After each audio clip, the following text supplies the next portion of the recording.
Hey everybody, welcome back to my channel. If you are new here, welcome. My name is Kitty. On my channel I do like to do a variety of things as well as vlogs, live streams, makeup related videos, storytelling, and I do shopping hauls. So if one of those things is calling to you, make sure to subscribe and click that bell notification. That way every time I post anything on my page, you will be the first one to be notified. As you can tell by the title, we are going to read some scary stories that you have sent in. So if you guys like to hear scary stories from all walks of life, make sure to keep watching.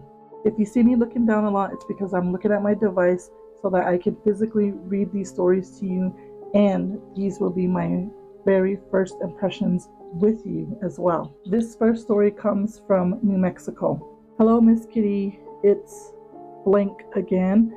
I freaked out when you read all the stories I sent you. Kind of cool.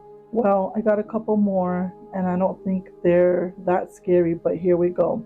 It was the year 2017. It was a sunny July afternoon. At the time, I lived in Albuquerque. About 2 p.m. or so, my girlfriend at the time called me and asked me for a ride to the emergency room at Presbyterian Hospital. I asked if she was okay. She said her stomach hurt and couldn't stand the pain anymore. So I picked her up at her apartment and we went to the ER.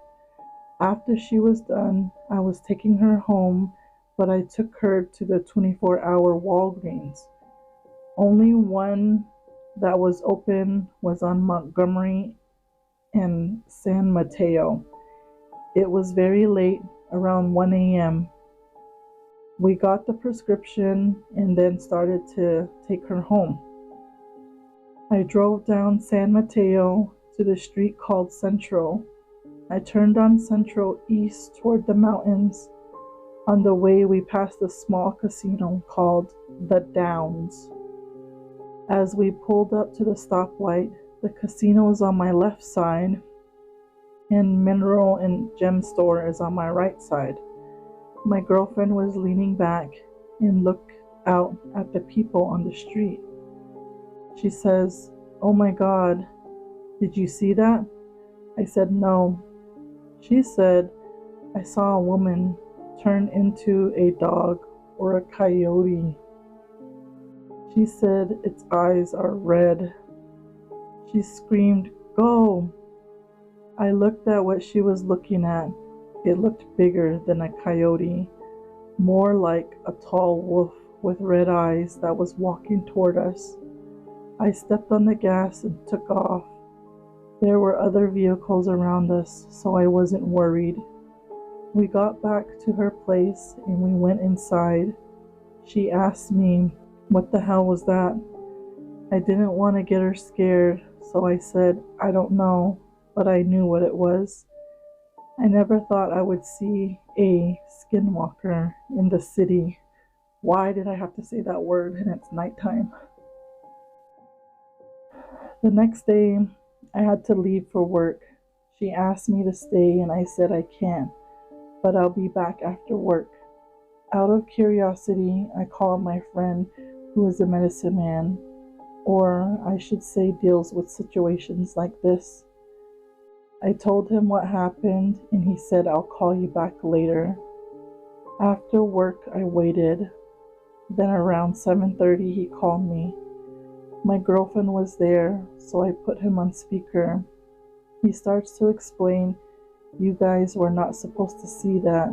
It was meant for someone else, but you guys just happened to see it." He said, "Don't worry. I said some prayers for you. You guys should be okay." He said, "If it was meant for you, you both would be dead." He hung up and we sat there quiet. She looked at me and said, "Thank you for being here and watching out for me." "Sure, no problem," I said. After that, both of our lives changed and went in different directions. 2 months later, we both wanted to see other people. I see her maybe twice after we split up, but I never thought to see a skinwalker in the city. Well, not so scary. You think? Yeah, I think that's scary. You know what? I have heard people talk about seeing those types of things out here in the city, and I wouldn't put it past them. Like, if they can shapeshift and if they can go other places and travel far distances, I would not put it past them. If they are that serious to try to do what they do, what's a couple hours gonna do? You know what I mean? Or however many hours. It's just like, I just think evil exists everywhere, and that's why you always gotta stay prayed up. He sent in one more story, so I'll read it here. Finally, the last story. It's not a skinwalker. In 2017, I got sick with pneumonia and ended up in the hospital at Lovelace downtown. I was very sick and could barely sleep. A week later, they came in and took me for an x-ray of my lungs. Just went out. That has never happened before when I was trying to read, so let me pull it back up. That was very suspicious.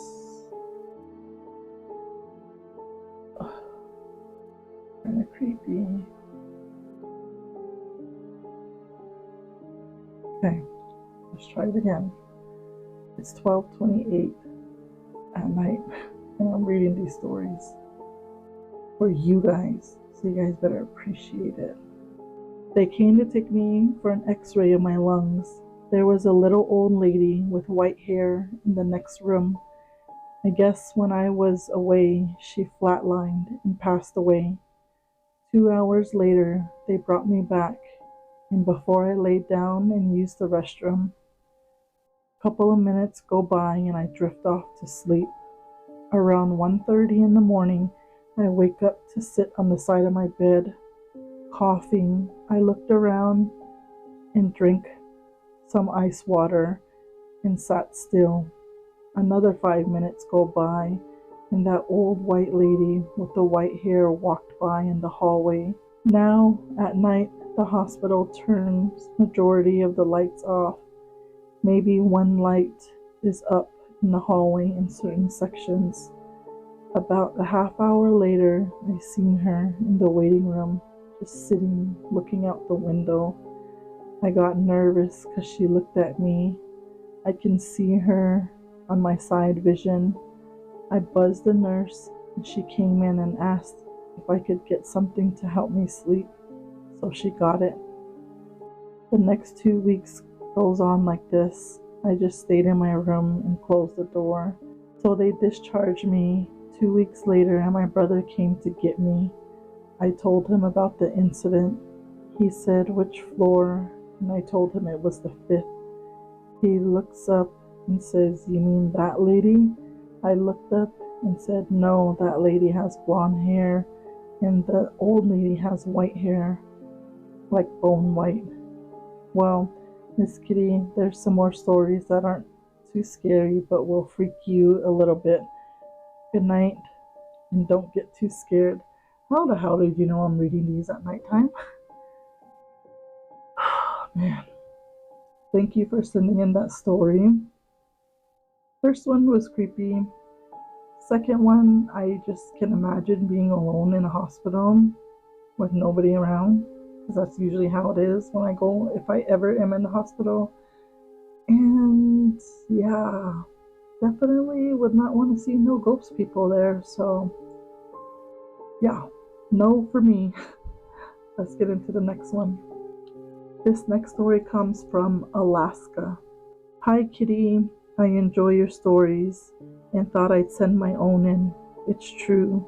Use it if you would like or not. I'm a white guy that spends as much time in the wilderness as possible. Take care. All bad has to say I'm a white dude. It's cool. We accept all colors here, all nations, all people, all walks of life are welcome, as long as you have a scary story.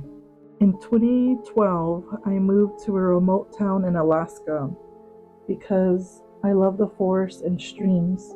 I was in outdoorsman heaven. During this time in the remote area, I would go off-roading and use my SUV as a camper. On one of these many trips into the wilderness, off-roading, miles away from a remote town, I heard strange sounds coming from behind a pond and one of my favorite places to visit. This area is located approximately 3 miles from the old highway and 18 miles from the little town. This area is absolutely beautiful and the pond has grayling. To get to this pond, you have to drive through 2 streams that are filled with salmon while salmon are running. Once getting to the pond, I am almost completely surrounded by salmon streams. You know what? We don't have salmon here in Arizona, and that is something I've always wanted to witness. I enjoy parking my SUV near this pond and listening to the screams that come from the mountain behind the pond. These screams often start with coyotes calling. Then there is a sound like a coyote, but not quite right. Next, it will be owl sounds and hoots, but whatever is doing it eventually messes up. Once the coyote and owl sounds stop, there may be sounds of ravens. Being completely dark out, ravens don't often sound off unless disturbed. As I was sitting in my SUV, I laughed as I heard whatever it was out there continually make mistakes as they try to sound like an owl or a coyote. Eventually, the screaming starts. The screams are loud like a stadium speaker. These creatures scream for hours. There seems to be many of them yelling at each other on the side of the mountain. Often I would hear them laughing like they were having fun, but it was so intimidating, an evil laugh. Some sound female, others sound male or flat out demonic. I didn't like getting out of the SUV at night. Oh, hell no. This is something I see people do, mainly guys. They go and like camp and go out into the wilderness and stuff. I'm like, I could never. Me being a believer in all of this stuff, nope. In the daytime, I would often walk the grayling pond looking for bear tracks. During one of these outings, I heard my name very clearly being called. The voice was very familiar and friendly. I've always heard that to ignore your name is being called when you're clearly alone in the wilderness. I have 2 native friends that live in the small remote town as I do. Both of these people have seen strange lights and heard the screams coming from the mountain behind the grayling pond. In fact, my friend brought a troubled native, a teenager, out to the pond. The teenager begged to leave because he was so frightened. These native friends often camp out. There is one area where they cannot sleep. This area is down a long dirt road that is in tall spruce trees. Being a rainforest with no moon and cloud, it is absolute darkness out there. My friend and I both chuckle about the area. Neither of us can sleep there at night. The feeling of being watched is unbelievable. Thank you for sending in your story. Ew. That's just like, imagine being out there in the wilderness by yourself, pitch black, no moon out, and you hear all these things trying to imitate animals, and then laughing, and then voices, and then ew. You're crazy. You're crazy for going out there.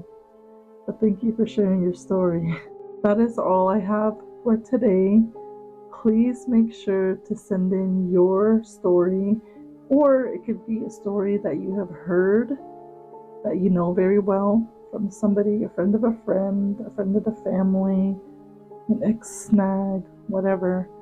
As long as you know the story really well, send it to us, because I'm sure there are a lot of us that would love to hear your story. As always, my email is whatwouldkittydo12@gmail.com.